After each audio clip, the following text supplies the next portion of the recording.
Psaume chapitre 8. Alléluia, gloire au Seigneur. Psaume chapitre 8. Et ça, c'est un psaume particulier. C'est un psaume, en fait, qui présente la gloire de Dieu. Ça parle de Dieu dans son excellence, dans sa majesté. Mais le Seigneur m'a amené dans ce psaume juste pour un mot. Et on va toucher ce mot-là et ensuite, on va pouvoir partager ce que le Seigneur nous a mis à cœur aujourd'hui de partager. Psaume chapitre 8, verset 1. Si vous y êtes, dites Amen. Amen. Si vous n'y êtes pas encore, dites j'arrive. Amen. Alléluia. Psaume chapitre 8, verset 1.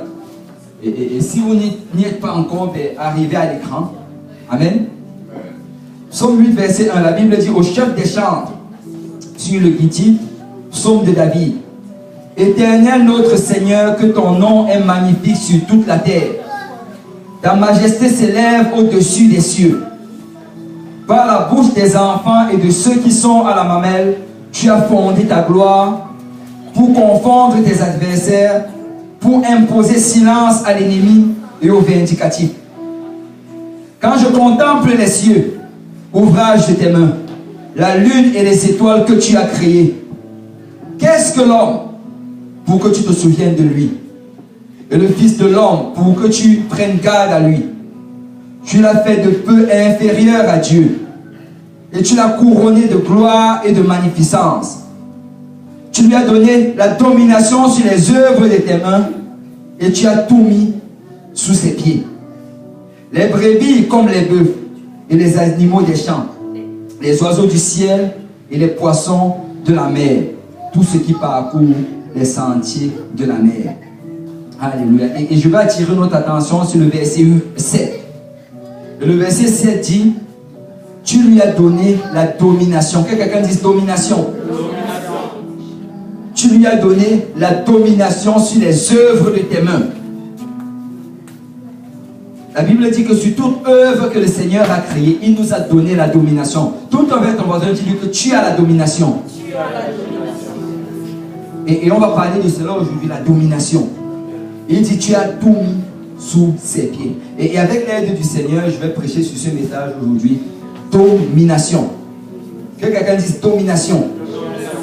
Alléluia. Nous allons déposer nos Bibles, élever nos voix et nos mains vers le Seigneur. Alléluia. Seigneur, Dieu Tout-Puissant, Papa, nous te louons et nous te rendons grâce. Père, nous te disons merci, Seigneur, parce que nous réalisons que quand tu as créé cette terre, quand tu as créé, Seigneur, toutes les œuvres de tes mains, tu nous as donné la domination. Tu nous as donné le pouvoir, Seigneur, de marcher, Seigneur, sur les serpents et sur les scorpions. Tu nous as donné autorité contre toute puissance, contre toute forme, Seigneur, de principauté, Père. Et nous réalisons, Seigneur, aujourd'hui, Père, que peut-être nous avons failli, mais ton désir, c'est encore de nous donner cette domination.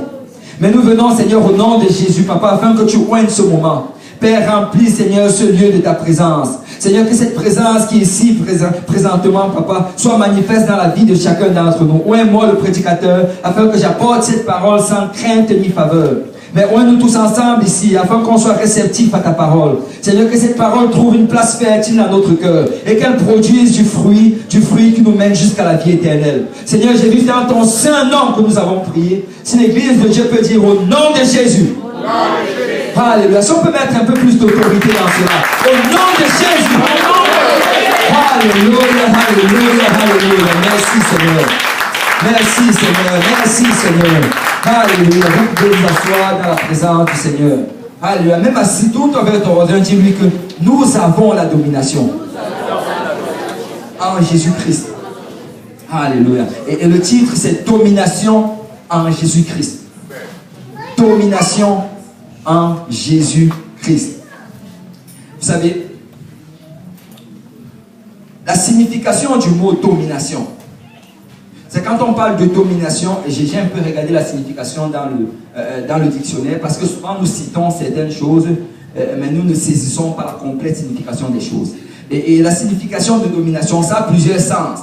Le premier sens, c'est être élevé en position. C'est quelqu'un qui domine, c'est quelqu'un qui est dans une position où il peut donner des ordres. Amen. Le deuxième sens de domination, c'est être le plus fort.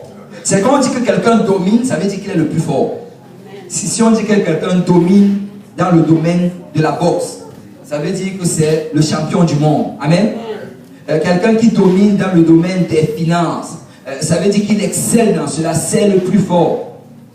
Le troisième sens de domination, c'est avoir sous son autorité, contrôler des choses. C'est si tu dis que tu domines ton entreprise, en d'autres termes, c'est comme si tu es au contrôle de l'entreprise. Tu contrôles. C'est toi qui décides quand les choses avancent, c'est toi qui décides quand les choses s'arrêtent. C'est toi qui décides qui va ici ou bien qui va là-bas. Et c'est ça le sens de domination, contrôler. Le quatrième sens du mot domination, c'est maîtriser. Maîtriser, ça veut dire garder quelque chose sous le contrôle. C'est quand tu... Je ne sais pas s'il y a des gens ici qui ont fait le judo. Personne n'a fait le judo? Ah, ok.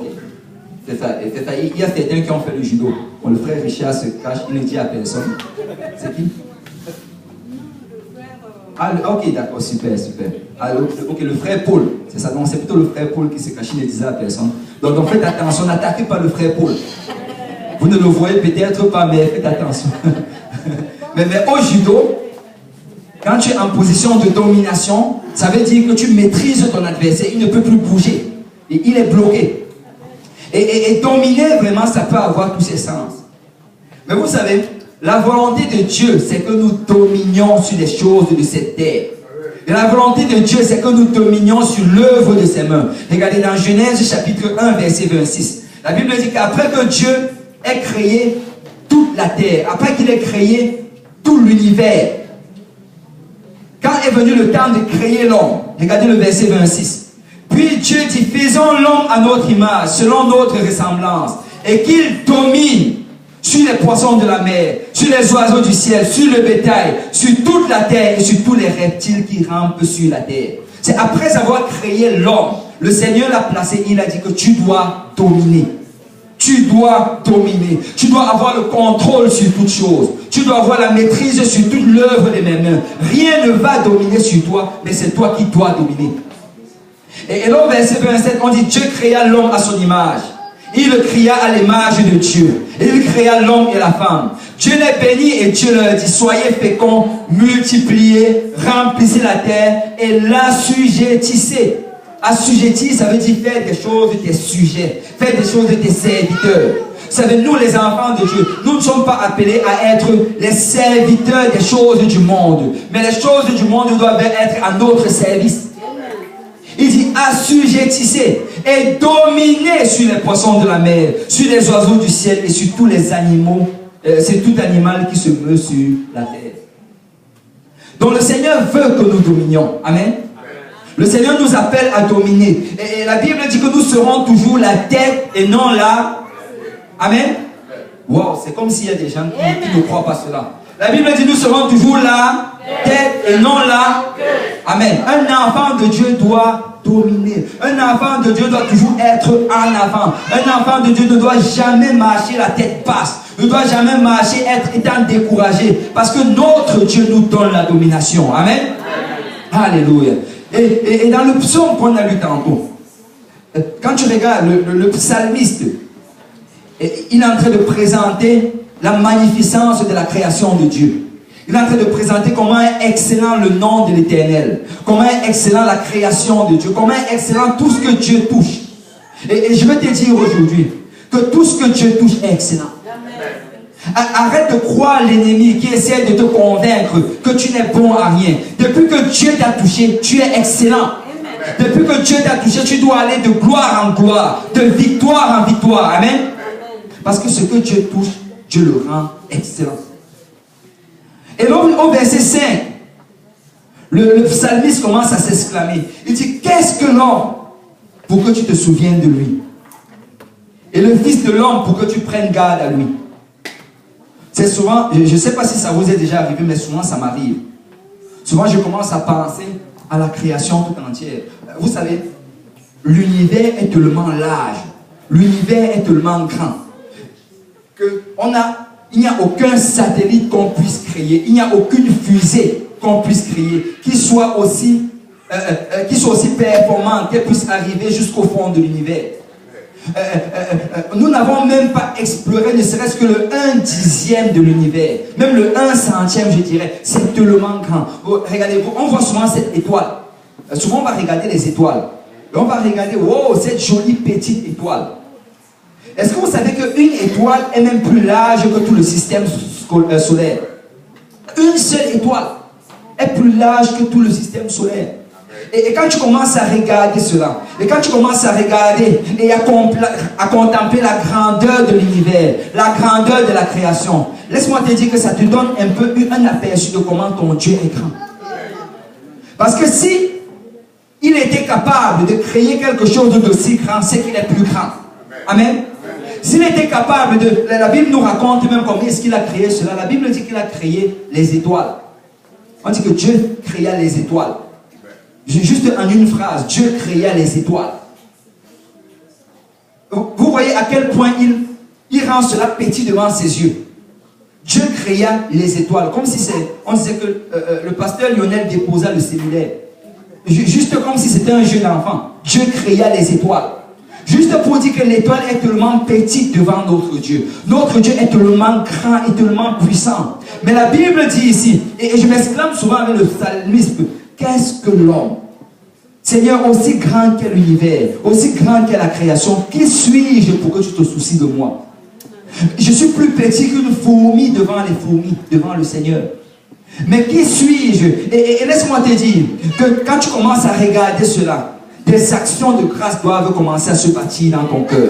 Tu dois être reconnaissant. Parce que aussi petit que tu es, Dieu s'est souvenu de toi. Aussi infime que tu es, Dieu s'est souvenu de toi. Je ne sais pas s'il y a quelqu'un qui est reconnaissant de la grâce de Dieu dans sa vie.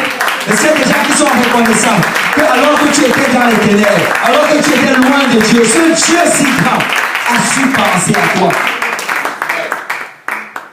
Et la Bible dit, tu l'as fait de peu inférieur à Dieu. C'est dans certaines versions, on dit inférieur aux anges. Mais la Bible dit, tu l'as fait de peu inférieur à cela. Et tu l'as couronné de gloire et de magnificence. Et tu lui as donné la domination sur les œuvres de tes mains. Tu as tout mis sous ses pieds. Vous savez, quand on regarde ce passage, souvent, on a du mal à le saisir quand on le prend hors contexte. Dans le livre d'Hébreux, on ne va pas le lire, mais l'écrivain d'Hébreux, il a cité cela. Et quand il a cité cela, il a dit en fait qu'on parlait de Jésus. Il a dit qu'on parlait de Jésus.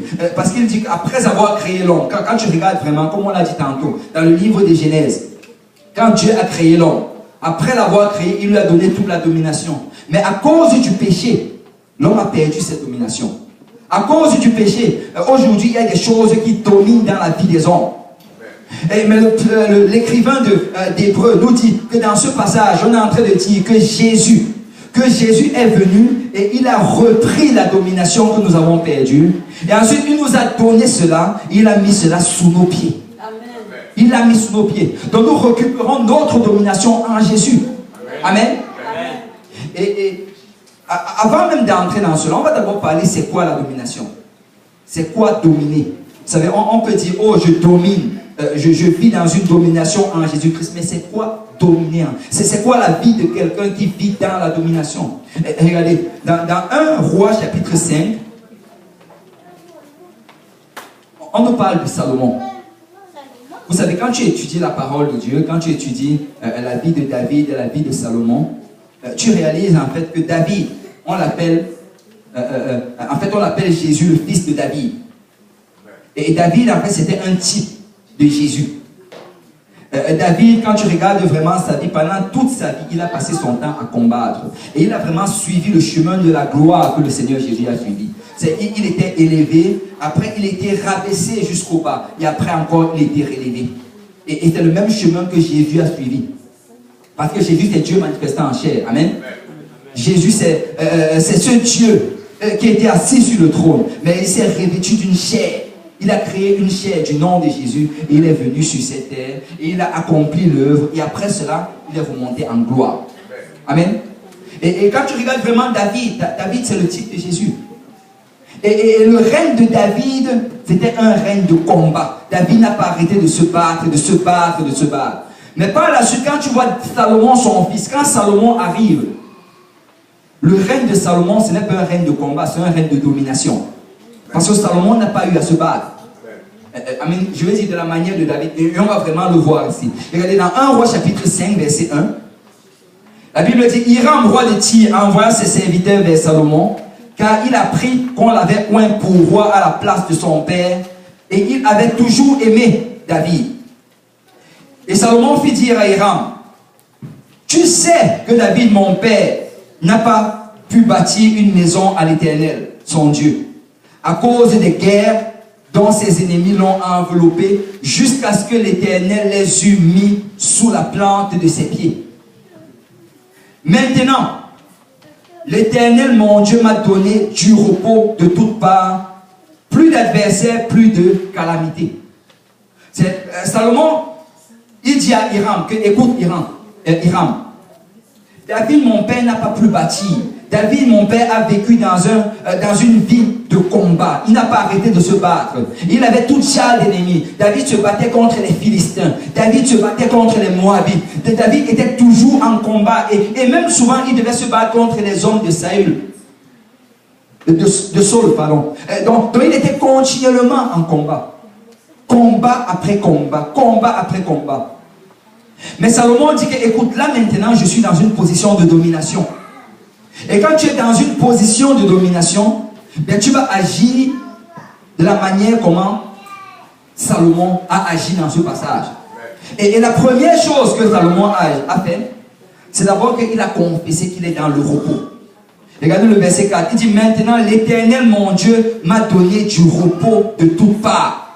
Plus d'adversaires, plus de calamités.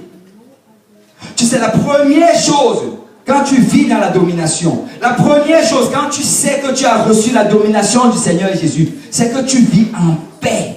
Amen. Tu as la paix. Amen. Vous savez, je suis un peu fatigué des enfants de Dieu qui vivent comme s'ils étaient toujours liés. Qui vivent comme s'ils étaient toujours, je ne sais pas, comme s'ils étaient tourmentés haut et bas. Et ils vont toujours crier, oh le diable était sur mon dos cette semaine. J'ai fait face à des démons. Écoute, quand tu es dans le Seigneur, tu es en paix. Tu es en paix. Tu commences à vivre dans une dimension de paix. Écoute, je ne suis pas en train de dire que tu ne vas pas faire face à des attaques. Je ne dis pas que tu ne vas pas faire face à l'ennemi. L'ennemi va être là.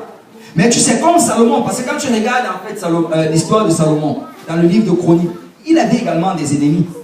Mais son approche face à l'ennemi était différente. C'est face à l'ennemi, il savait que je suis en domination. J'ai déjà vaincu. En fait, si j'envoie mon ami, c'est juste pour prendre la victoire. Parce que nous ne nous battons pas pour la victoire, nous nous battons dans la victoire. Nous ne nous battons pas pour essayer de voir si nous allons sortir victorieux ou pas. Quand nous allons en bataille, nous allons parce que nous savons que nous allons gagner. Nous savons que nous allons sortir de là victorieux. Parce que les enfants de Dieu, peu importe la situation, Dieu te donne la victoire. Jésus a déjà reçu cette victoire. Jésus l'a déjà établi. De la même manière que David avait préparé le trône. Et si tu regardes vraiment la vie de David, il avait tout préparé. Il a assujetti tous les ennemis autour de lui. Et il a dû se battre. Il a dû couler la sueur, couler le sang. Mais il les a tous assujettis. Et après, il a lié alliance avec Hiram. Il s'est assuré que Hiram allait produire tous les biens dont ils avaient besoin pour construire le temple. Donc David a tout préparé. Et je viens te dire aujourd'hui que Jésus a tout préparé. Jésus a tout établi. Jésus a mis de telle manière à ce que tout ce que tu as à faire, c'est de confesser la victoire, de confesser la délivrance, de confesser la guérison, de confesser la victoire dans ta vie et dans la vie de ta famille. Je viens dire à quelqu'un ce matin, nous sommes victorieux. Nous sommes victorieux. Et vous choisissez le rapport que tu veux suivre. Moi, j'ai décidé de suivre le rapport du Seigneur. Et son rapport dit que j'ai la victoire. La Bible dit que rien ne tiendra devant toi tant que tu vivras. C'est peu importe la situation. Écoute, tu n'as pas besoin de t'inquiéter. Regardez, dans Philippiens chapitre 4, verset 6, la Bible dit, ne vous inquiétez de rien. Amen. Amen. Mais pourquoi est-ce qu'on s'inquiète souvent? Dis à ton voisin, pourquoi est-ce que tu t'inquiètes? Dis à toi-même que pourquoi est-ce que je m'inquiète? Ne vous inquiétez de rien. Mais en toute chose, faites connaître vos besoins à Dieu par des prières et des supplications avec des actions de grâce. En fait, ce qu'il dit ici, c'est que quand une situation se présente, au lieu de t'inquiéter, va prier. Amen. Seigneur, tu as vu cette situation. Tu sais que j'ai ce besoin-là. Je ne suis pas juste en train de le demander dans le désir ou bien par caprice. Je le demande parce que c'est dans mes besoins. J'ai besoin de cela. Seigneur, je te le demande. Amen. Amen. Il ne dit pas des prières, des supplications. Pourquoi est-ce qu'il ajoute des supplications? Parce que souvent, après la prière, quand tu réalises que ça ne vient pas, commence à supplier. Amen. Seigneur, je t'ai demandé cela hier. Je t'ai demandé cela avant-hier. C'est selon ta parole. Ce sont tes promesses, Seigneur. Seigneur, accomplis ta parole, accomplis tes promesses. Mais il dit qu'après avoir fait cela, qu'est-ce que tu dois faire? Tu donnes des actions de grâce. C'est même si tu n'as pas encore, même si tu ne vois pas encore, loue déjà le Seigneur. Même si ce n'est pas devant tes yeux. La Bible dit que nous ne marchons pas selon les yeux, mais nous marchons selon la foi. Parce qu'il a promis qu'il va le faire. Il va le faire. Vous savez, les enfants de Dieu n'attendent pas de voir le but avant de célébrer. C'est quand tu vas voir les matchs, peut-être du Canadien, s'il y en a des fans ici, ou bien de soccer. Ce qu'on va faire, c'est qu'on va tous rester dans la tente. Et on va regarder. Et dès que Pacioretty va frapper dans le but, et que ça va rentrer, les gens vont se soulever, ils vont danser, ils vont célébrer. Mais tu sais, nous, on n'a pas besoin d'attendre cela, parce qu'on sait que Jésus a déjà la victoire. Nous avons déjà la victoire. Alors nous célébrons avant le but. Nous célébrons avant le travail. Nous célébrons avant de recevoir les biens matériels. Nous célébrons avant de recevoir la guérison. Nous célébrons avant d'avoir la délivrance. Et vous ne te réjouis pas à mon sujet, mon ennemi. Si je tombe, je me relèverai. Et si je suis assis dans les ténèbres, l'Éternel, vous voyez pas le futur, je me relèverai. Lui, il est déjà en train de se réjouir alors qu'il n'est encore pas à terre. Je vais me relever. Je vais être dans la lumière. Je vais servir le Seigneur. Je vais avoir la victoire. Parce que Jésus me donne cette victoire. Tu sais, la Bible nous dit que dans les derniers temps, parce qu'il y aura des signes, et nous sommes dans les derniers temps, parce qu'il y aura des signes, et il y aura des choses qui vont se passer sur la terre. On parle des tremblements de terre, on parle des guerres, des bruits de guerre. Il y aura beaucoup de choses qui vont se produire et on est vraiment en train de le voir. Et il y a plusieurs pays présentement qui ont la bombe atomique. Et vous savez, une seule de ces bombes peut détruire toute la terre. Ils ont des bombes tellement puissantes aujourd'hui qu'une seule d'entre elles peut faire des ravages sur toute la terre. Mais vous savez, je me rappelle encore mon travail, ma collègue de travail un jour, on se parlait, et elle m'a dit que, wow, elle m'a demandé si j'ai entendu tel bruit. Je crois qu'il y avait eu un bruit comme peut-être un tremblement de terre, je ne sais pas, c'était il y a cela quelque temps. Et elle dit en fait qu'elle était chez elle, et que dès qu'elle a entendu ce bruit-là, elle a ressenti une grande peur, une grande angoisse. Et elle dit que la première pensée qui lui est venue dans son esprit, c'est que est-ce que Kim Jong-un nous a envoyé la bombe atomique. Et la Bible parle de cela. La Bible dit que les gens, c'est dans Luc chapitre 21. Si tu peux regarder Luc 21, verset 25.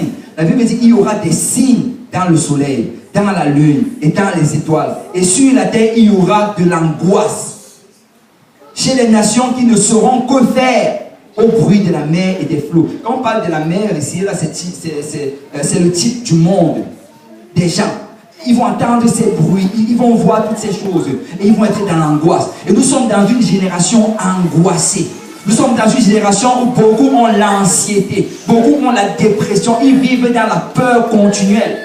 Vous savez, présentement, les compagnies pharmaceutiques se font des millions et des millions de dollars à vendre cette pilule-là pour diminuer le stress et l'anxiété des gens.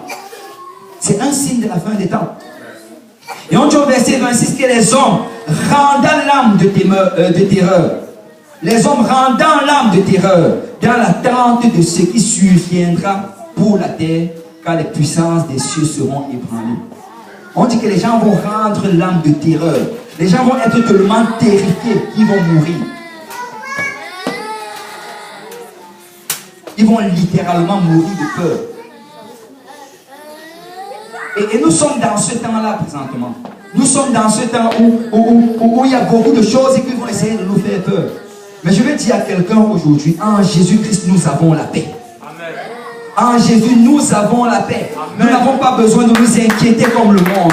Nous n'avons pas besoin de stresser. Écoute, si quelqu'un envoie sa bombe, mon Seigneur va m'enlever avant. Et moi, je crois que l'enlèvement va venir avant toute cette dernière guerre mondiale. Parce qu'il y aura une troisième guerre mondiale. Et ce sera une guerre finale. Mais l'enlèvement viendra avant cela. Ça va venir avant cela.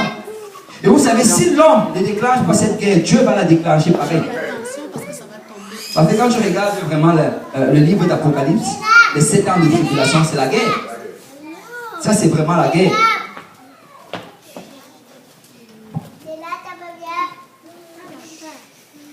Tu sais, je veux dire à quelqu'un que la paix se trouve en Jésus. Amen. La paix, et quand tu es en Jésus, tu dois arriver dans cette dimension de domination.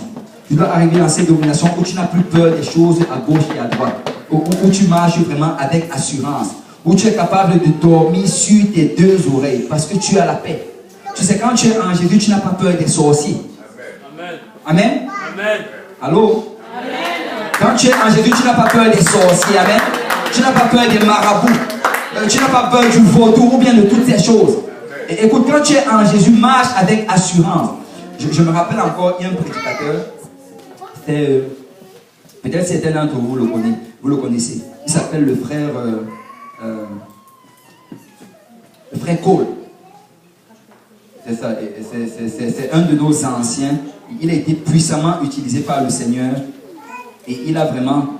je crois que lui, à lui seul, il a vu environ 1 million de personnes recevoir le Saint-Esprit. 1 million de personnes. Parce que c'est un évangéliste. Il a évangélisé dans plusieurs pays. Il a même, avec certaines personnes, ils ont organisé une grande croisade, je crois, en Afrique. C'était en Éthiopie, c'est ça. Et là-bas, des milliers et des milliers de personnes venaient et ils recevaient le Saint-Esprit. Vous savez, il racontait qu'une fois qu'il était en voyage, on l'avait appelé pour aller prêcher dans une croisade. Et il dit que la veille de cette croisade, il était dans sa chambre d'hôtel. Et là, il a fait sa prière et tout. Et là, il était sur le point de dormir parce qu'il était fatigué. Il fallait qu'il soit en forme pour le lendemain. Il dit que quand il s'est couché sur le lit, il a commencé à ressentir comment son lit bougeait. Il dit que littéralement ça bougeait. Vous savez, ici en Amérique du Nord, souvent, on ne voit pas souvent ces choses-là. Parce que souvent on est aveuglé. Ici, notre problème, souvent, c'est la distraction. Mais dans certains pays du tiers-monde, où il n'y a pas vraiment la distraction, le diable opère d'une autre manière. Souvent, il opère vraiment physiquement. Il met la crainte dans ton cœur par les sorciers et par la magie. Mais il dit qu'il était sur son lit et son lit a commencé à secouer. Ça secouait, ça secouait. Et il dit que là, il a commencé à entendre une voix en dessous de son lit. Vous savez, beaucoup d'entre nous ici là, seraient sortis. On allait abandonner la chambre d'hôtel, même si on a payé pour. On allait aller chercher notre motel. Mais il dit qu'alors qu'il était sur son lit, et en fait, ce qu'il dit, c'est qu'il racontait cela à quelqu'un. Et il dit qu'il était sur son lit, ça a commencé à faire cela, ça secouait, ça secouait. Et pour lui, c'était juste impossible de rester tranquille parce qu'il était perturbé par cela. Et il dit qu'il racontait cela. Il dit qu'un jeune prédicateur l'a regardé, il a dit: mais frère Cole, qu'est-ce que tu as fait? Est-ce que tu t'es levé avec l'autorité que le Seigneur Jésus t'a donnée? Et que tu as dit: au nom de Jésus, sors de cette chambre. Et que tu as ouvert la fenêtre, il est sorti en fuyant. Le frère Cole dit que non. Je n'ai pas fait cela parce que, écoute, moi j'étais fatigué, j'avais sommeil. Il dit que tout ce que j'ai fait, c'est que je me suis retourné de l'autre côté, j'ai bien arrangé mon trait, j'ai continué à dormir. Et il dit que par la suite, après un bout de temps, ça s'est arrêté, il a continué. Parce que souvent, ce que l'ennemi veut faire, c'est voler ta paix. Souvent, ce que l'ennemi veut faire, c'est que tu continues à te battre, à te battre, à te battre, avec des choses dont Dieu t'a déjà donné la domination. Nous devons arriver dans un point où on arrête juste de nous battre. C'est nous devons arriver à un point où on est juste, écoute, j'ai déjà la victoire sur ceci. J'ai déjà la victoire sur ça. Je n'ai plus besoin de me battre. Je n'ai plus besoin de me battre avec cette dépendance. Je n'ai plus besoin de me battre avec cette envie ou bien avec cette tentation. Dieu m'a donné la victoire. Tu sais, parce que si tu continues à te battre, à te battre, à te battre, tu n'auras plus la paix. Il y a une différence entre les batailles de David et les batailles de Salomon. Parce que Salomon s'est aussi battu, comme je vous ai dit, mais c'était dans 2 dimensions différentes. Et c'est la même dimension en fait. Parce que dans le livre d'Apocalypse, on te parle de 2 types de batailles. On te parle de la bataille d'Armageddon et celle de Gog et Magog. C'est dans Armageddon, la Bible dit que les nations se sont levées, elles sont venues, et l'Éternel, Jésus, il a pris son armée, vous les saints, nous les saints, amen. Et on est venu, et on est descendu, et on a commencé à se battre contre eux, peut-être avec l'épée, avec toutes ces choses, on les a vaincus. Et après le Seigneur a établi son règne. Mais tu sais, plus tard encore, après le millénaire, et on va voir toutes ces choses-là dans l'étude biblique pour ceux qui viennent le jeudi, mais après le millénaire, on voit encore maintenant le diable qui se relève avec toutes les nations de la terre et ils viennent encore pour se battre contre le Seigneur. Mais vous savez, la deuxième bataille, la bataille de Gog et Magog, était différente de la première. Regardez, si quelqu'un peut regarder Apocalypse 20, verset 8. La Bible dit, il sortira pour séduire les nations qui sont aux quatre coins de la terre. On parle du diable, Gog et Magog, afin de les rassembler pour la guerre. Leur nombre est comme le sable de la mer. Mais vous savez, là, ils se sont rassemblés comme lors de Armageddon. Mais cette fois, la réaction du Seigneur était différente. Parce qu'il les avait déjà battus la première fois. Écoute, on ne va pas encore regrouper les troupes, on ne va pas encore se mettre en armée pour revenir se battre pour une bataille qui a déjà été vaincue. Amen. Et la Bible dit au verset 9, et ils montèrent sur la surface de la terre, ils investirent le camp des saints et la ville bien-aimée. Mais un feu descendu du ciel et les dévora. C'est le Seigneur a dit, écoute, on ne va pas se battre cette fois-ci. J'ai déjà la victoire, juste le feu. C'est souvent quand le diable vient te tenter avec des choses que Dieu t'a déjà donné la victoire sur. Juste fais tomber le feu du Seigneur. Juste invoque le nom de Jésus-Christ. Confesse ta délivrance. J'ai déjà été guéri au nom de Jésus-Christ. J'ai déjà été délivré au nom de Jésus. Je n'ai plus besoin de me battre. Et c'est ça, vivre dans la domination. Amen. Est-ce qu'il y a des gens ici qui veulent vivre dans la domination? Est-ce qu'il y a des gens ici là qui veulent s'élever contre toute attaque de l'ennemi et dire que Jésus m'a donné la victoire? Et je n'ai plus besoin d'être tenté par cela. Je n'ai plus besoin de souffrir la même dépendance. Je n'ai plus besoin de faire face à la même oppression. J'ai déjà la victoire. Parce que celui qui est en moi est plus fort que celui qui est dans le monde. Amen. Et la première dimension, c'est vivre dans la paix. Regardez la deuxième dimension, au verset 5. Au verset 6, pardon. 1 Roi, chapitre 5, verset 6. La Bible dit, ordonne maintenant que l'on coupe pour moi des cèdres du... non, pardon, là je suis allé trop vite. Deuxième dimension, pardon. Verset 5. Verset 5, c'est ça. Voici, j'ai l'intention de bâtir une maison au nom de l'Éternel mon Dieu. Comme l'Éternel l'a déclaré à David, mon père, en disant, ton fils que je mettrai à ta place sur ton trône, ce sera lui qui bâtira une maison à mon nom. Vous savez, Salomon dit ici, et il l'a cité au verset précédent, il dit que David n'a pas pu bâtir la maison parce qu'il était toujours en guerre. Vous savez, c'est impossible de bâtir en temps de guerre. Amen. C'est impossible. Si une nation est en guerre, c'est impossible qu'elle bâtisse. Elle ne peut pas prospérer. Et au temps de David, c'était impossible de bâtir. Mais Salomon, dans sa dimension de la domination, la deuxième chose qu'il réclame ici, c'est que je dois être capable de bâtir. Je peux bâtir. Je dois bâtir. Tu sais, quand tu vis dans cette dimension de domination, tu es capable de bâtir. Tu n'as pas besoin toujours de commencer des choses et de t'arrêter.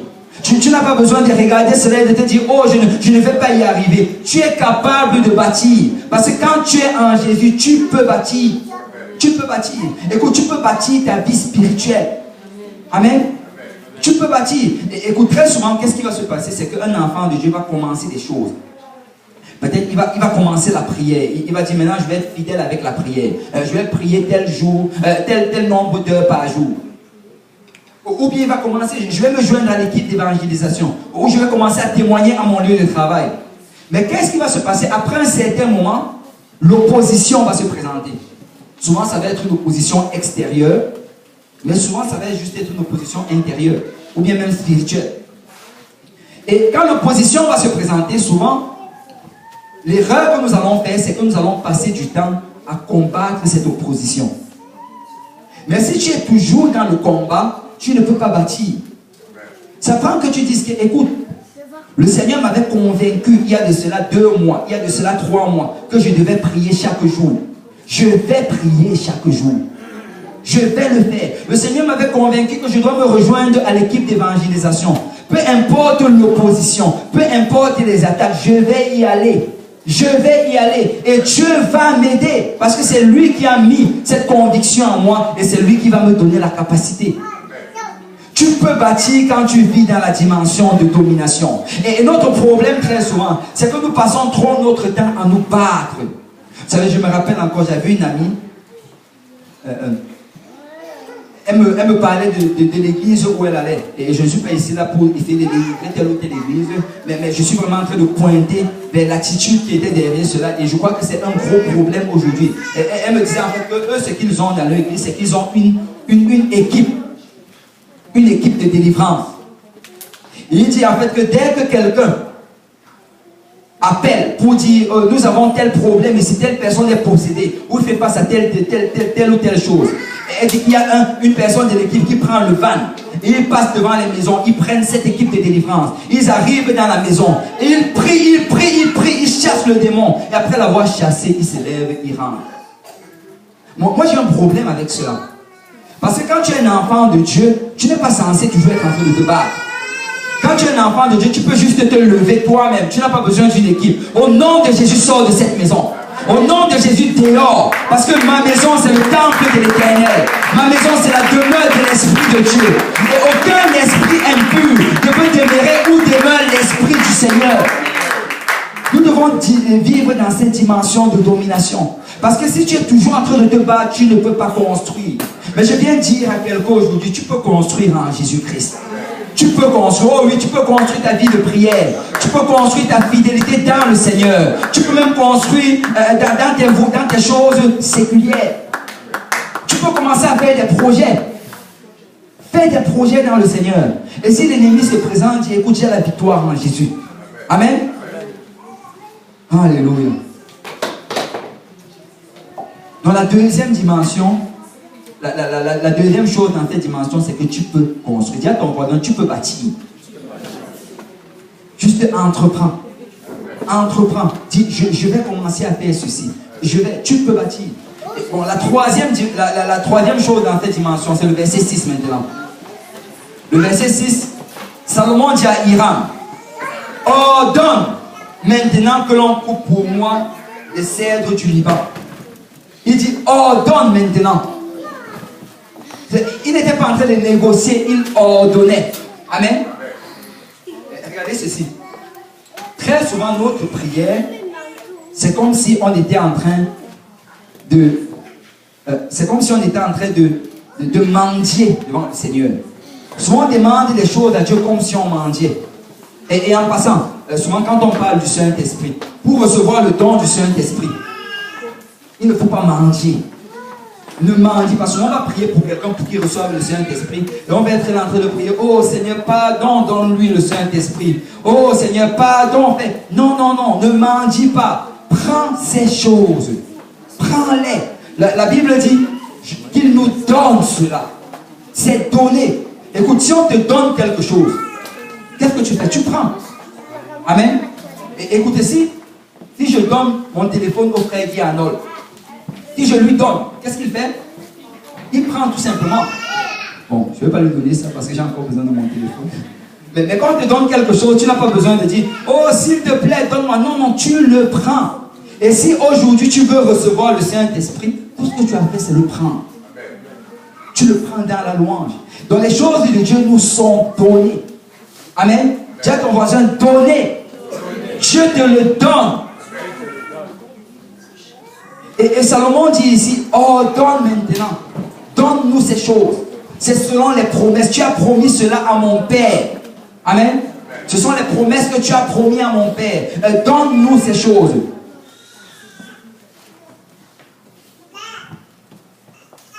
Et est-ce qu'il y a des gens ici qui ont déjà entendu un juif prier? un juif, je veux dire, pas juste ce qu'on vous a dit, que vous avez vu un juif prier. Vous savez, quand les juifs prient en fait, eux, ils ne supplient pas pour les choses. Ils ne disent pas, oh Seigneur, pardon, j'ai besoin de manger, donne-moi à manger aujourd'hui. Pardon, j'ai besoin que tu me donnes l'argent pour payer le loyer. Pardon Seigneur, je veux que tu me donnes le travail. Non, ils ne prient pas comme ça. Les Juifs, en fait, quand ils prient, ils appellent la chose à l'existence. Ils commandent la chose à exister. Ils commandent le travail dans sa vie. Ils commandent les biens matériels. Et ils commandent la guérison. Et ils le commandent pourquoi? Parce que, ils disent que nous sommes le peuple de Dieu. Amen. Mais moi, je vais dire à quelqu'un aujourd'hui, c'est l'alliance que nous avons avec le Seigneur. Elle est plus grande que l'alliance aaronique.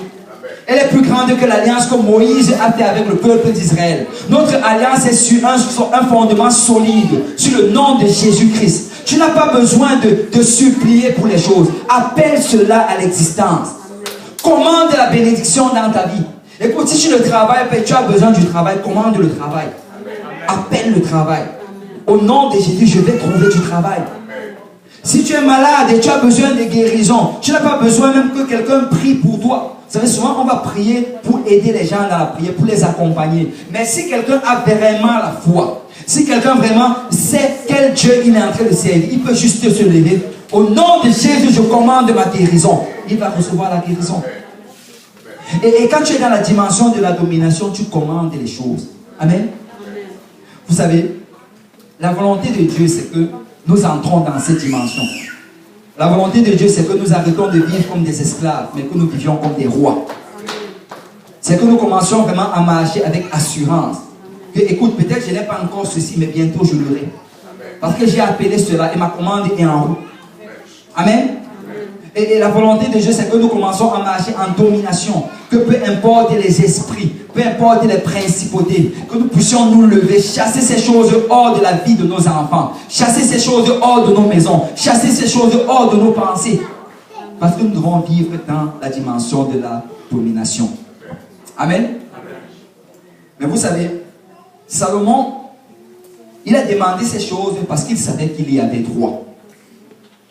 C'est quelque chose de demander quelque chose que tu n'as pas droit.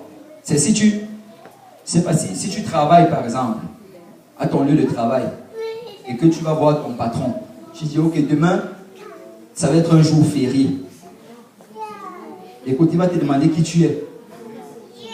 C'est lui qui doit prendre ces décisions-là. Tu n'as pas le droit de prendre ce genre de décision. Et si Salomon demandait ces choses, c'est parce qu'il savait qu'il y avait droit. Il savait qu'il avait le pouvoir d'acheter ces choses-là.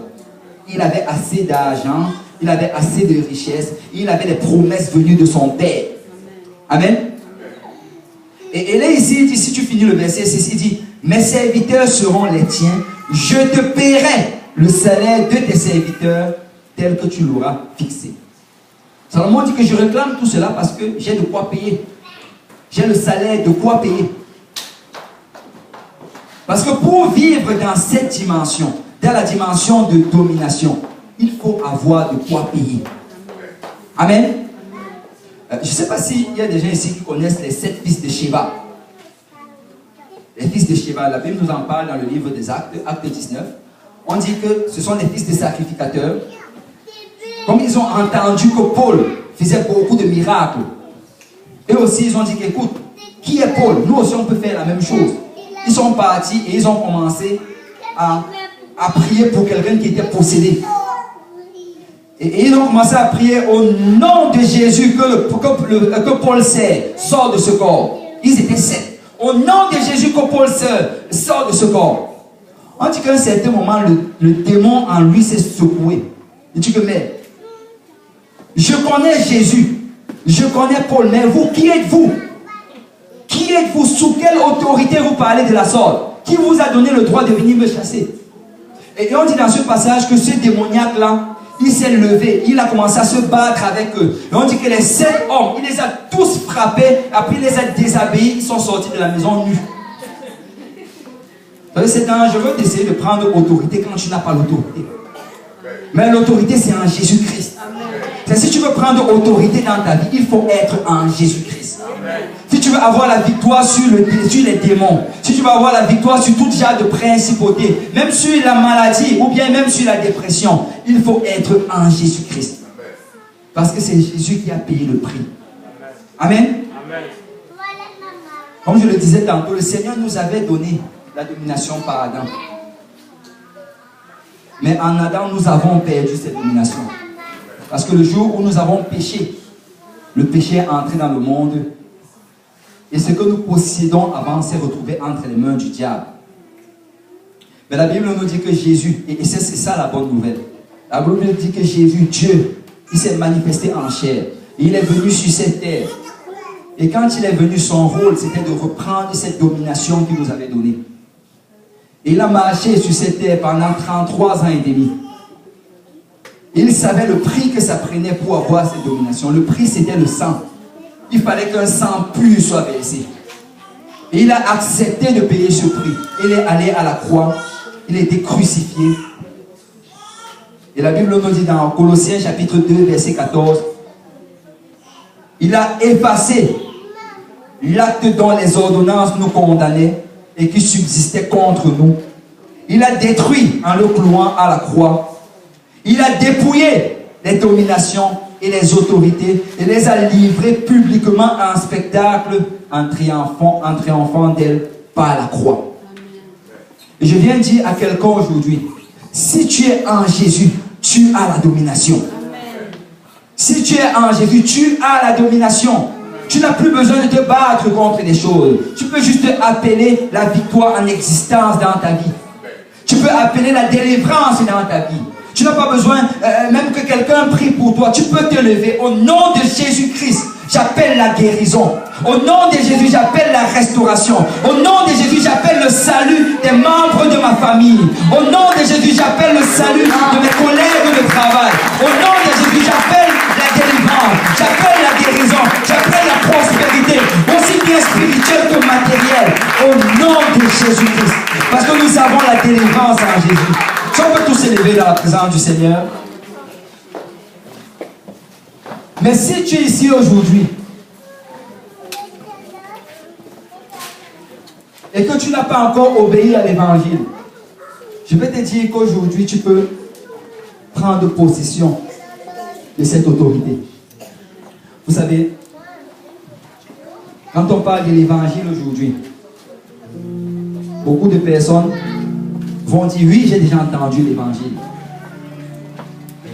Mais il y a un bon évangile, il y a un évangile qui est erroné.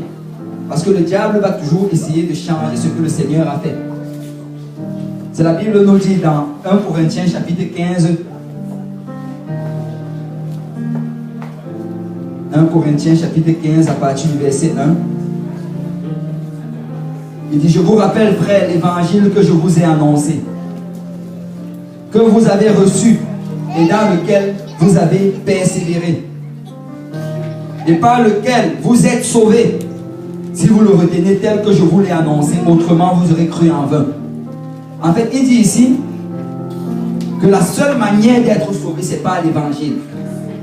Mais il dit que cet évangile doit être retenu tel qu'elle a été annoncée par les apôtres. Autrement, notre foi est vaine. Donc c'est possible d'avoir une foi vaine.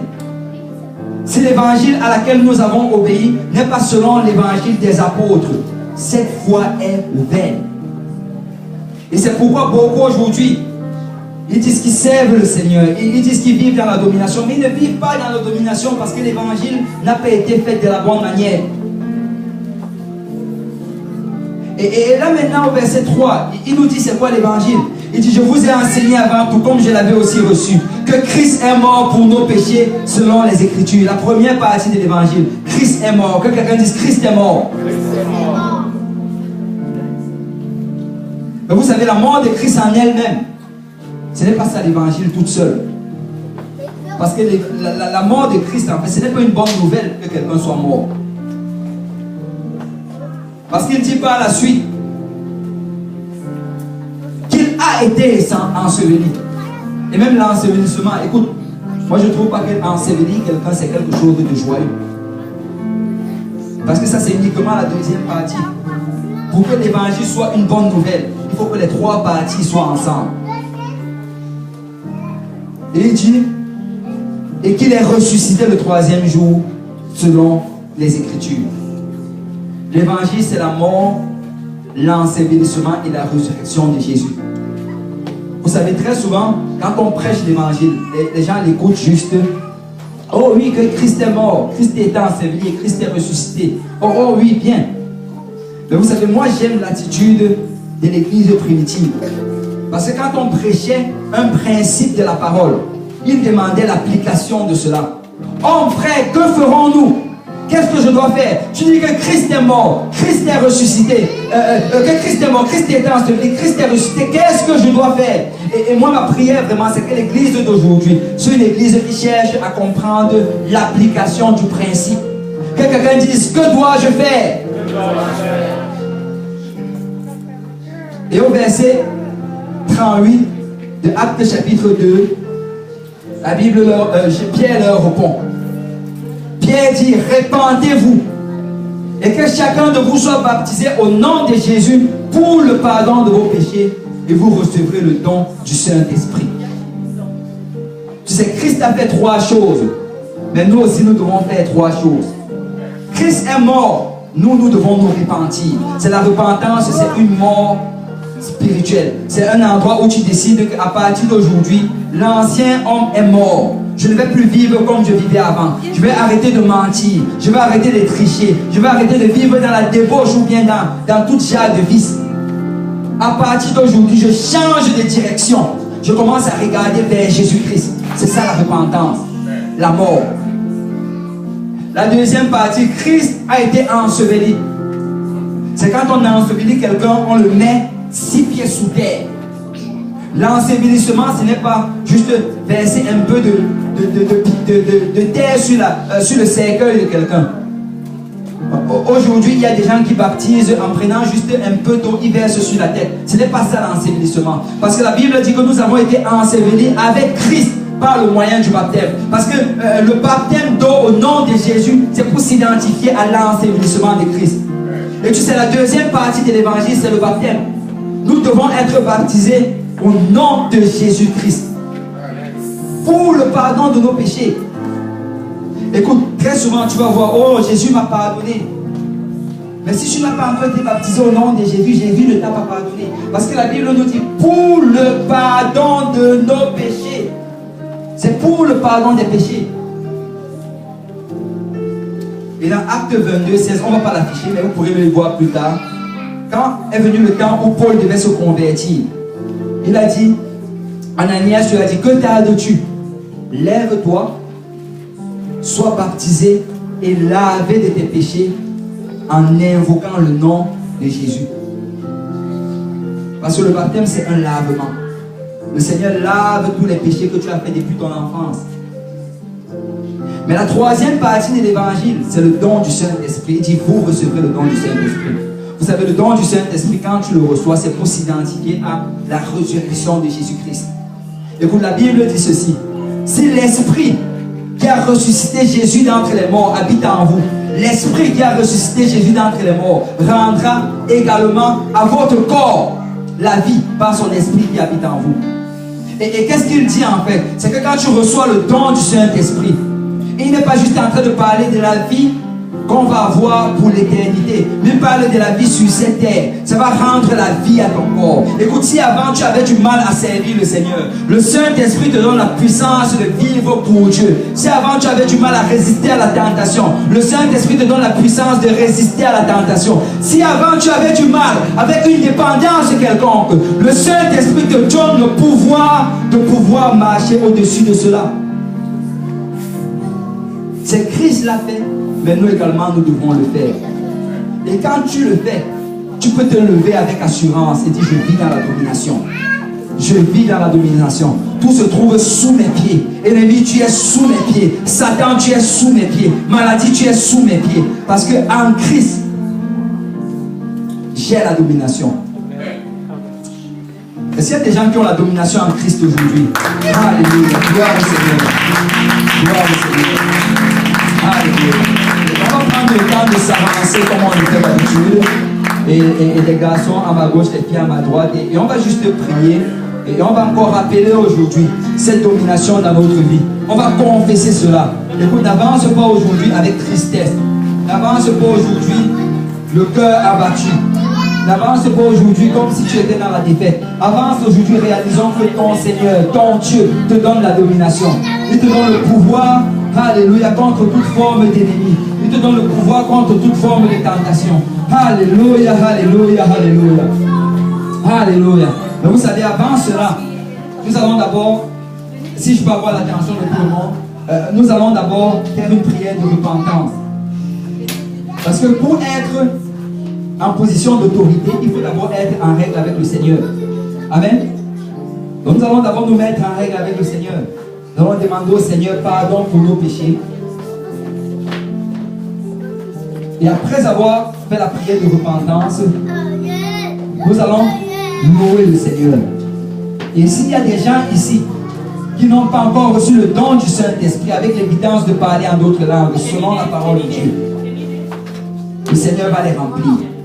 Donc je vais demander à l'église si quand même on peut être conscient de nos visiteurs, si on peut conscient et si on peut prendre la main de quelqu'un, prier avec cette personne. Alléluia, parce que le Seigneur veut faire une œuvre aujourd'hui. Il veut remplir certaines personnes du Saint-Esprit. Il veut donner la domination à certaines personnes aujourd'hui. Et laisse-moi te dire ceci, qu'après cette prière, après ce moment où on va élever le Seigneur, il va remplir des gens de domination. Et quand nous allons sortir d'ici aujourd'hui, nous ne serons plus jamais les mêmes. Et nous allons commencer à marcher en autorité face à toutes choses qui vont se présenter, aussi bien les spirituelles que les séculières. Parce que Jésus nous donne la domination. Si on peut baisser nos têtes et si on peut parler au Seigneur, si on peut demander pardon pour nos péchés. Alléluia, Seigneur Dieu Tout-Puissant. Merci Seigneur pour la révélation de ta parole. Merci Seigneur pour la présence de ton esprit aujourd'hui. Merci pour l'esprit Seigneur de conviction que nous pouvons ressentir aujourd'hui. Père, assez longtemps nous nous sommes tenus loin de toi, Père. Mais nous venons te demander pardon aujourd'hui, Seigneur. Pardonne-nous pour nos péchés. Pardonne-nous pour nos transgressions, Seigneur. Pardonne-nous pour la désobéissance. Pardonne-nous pour la rébellion. Oh Seigneur, nous venons, Seigneur, te demander pardon. Père, nous avons péché contre toi, Seigneur. Et nous ne cherchons pas d'excuses. Mais nous venons, Seigneur, parce que nous savons que tu es un Dieu de miséricorde. Tu es le Dieu qui pardonne, Seigneur. Tu es le Dieu, Seigneur, qui restaure. Oh Père, pardonne ton peuple, Seigneur, en ce jour, Père. Et accueille-nous alors que nous nous approchons vers toi, Seigneur.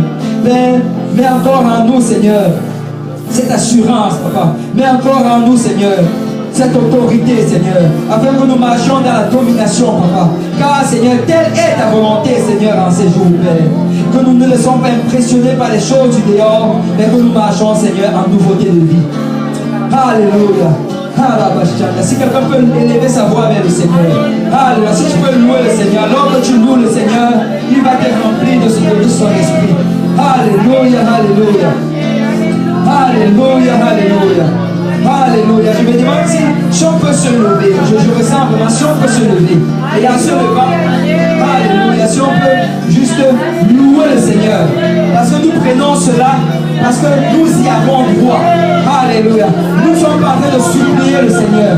Nous y avons droit. Nous le recevons parce que Jésus a payé le prix. Alléluia. Si quelqu'un peut élever ses mains vers le Seigneur, si on peut louer le Seigneur va remplir certaines personnes de son esprit en ce jour. Alléluia. Il va donner l'autorité à certaines personnes. Il va donner la domination. Tu peux le recevoir. Alléluia. Si tu lèves tes mains vers le Seigneur le fait tomber en toi.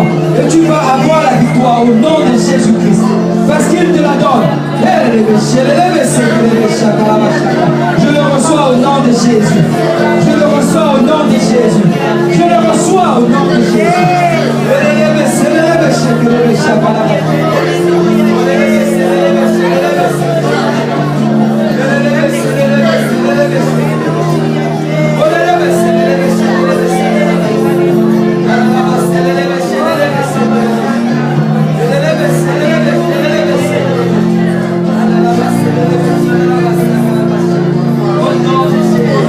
Au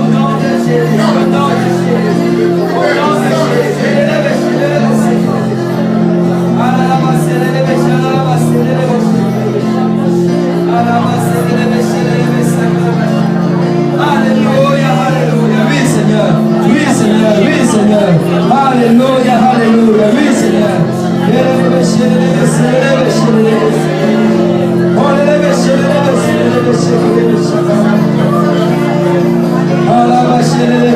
Oui, Seigneur. Alléluia, alléluia, alléluia. Je le reçois au nom de Jésus. Je le reçois au nom de Jésus. Je le reçois au nom de Jésus.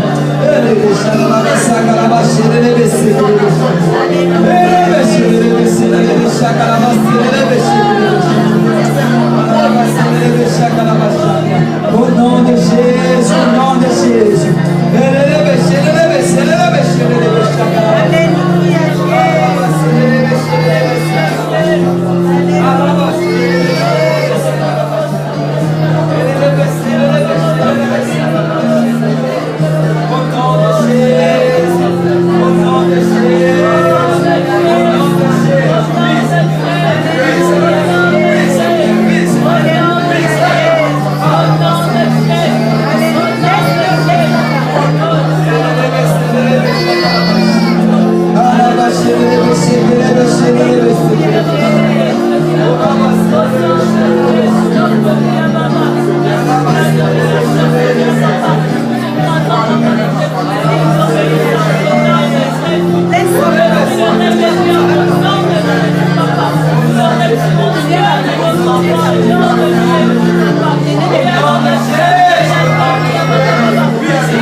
Alléluia, alléluia. Oui, Seigneur. Oui, Seigneur. Oui, Seigneur. Oui, Seigneur. Alléluia. Alléluia. Alléluia. Alléluia. Si quelqu'un peut battre, c'est vrai, Seigneur. Alléluia. Alléluia. Alléluia. Merci, Seigneur. Merci, Seigneur. Merci, Seigneur. Merci, Seigneur.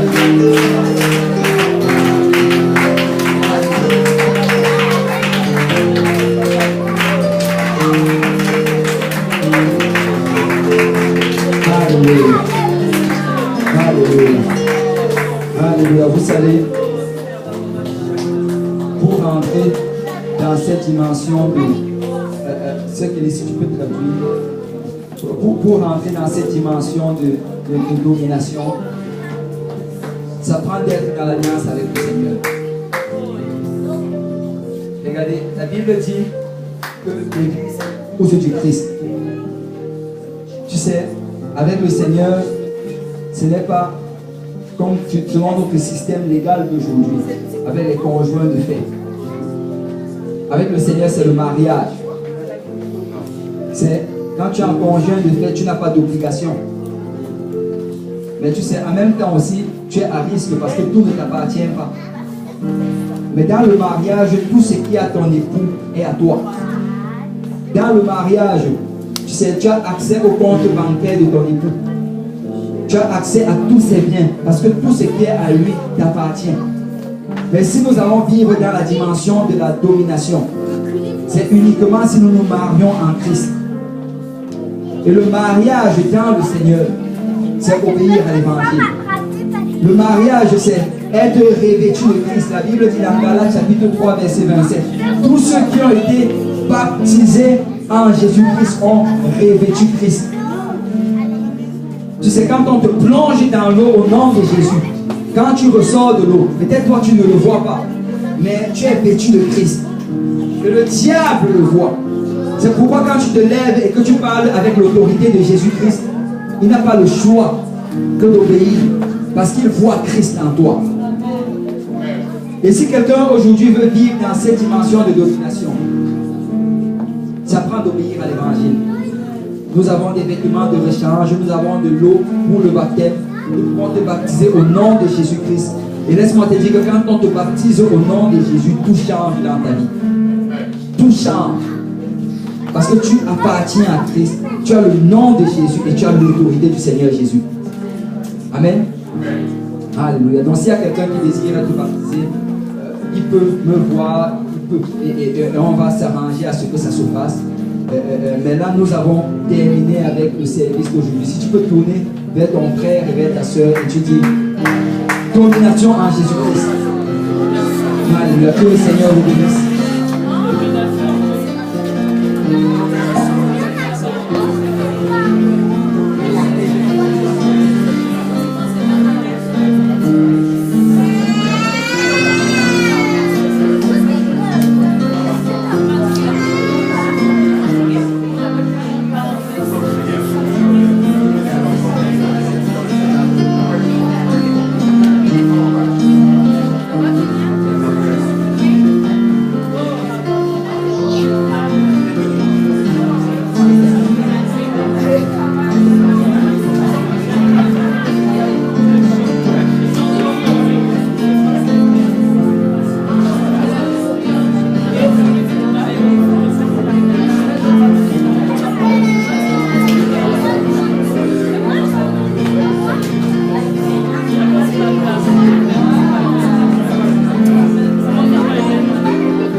Les enfants vont venir.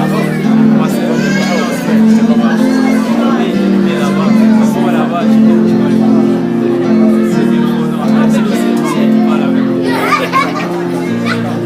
C'est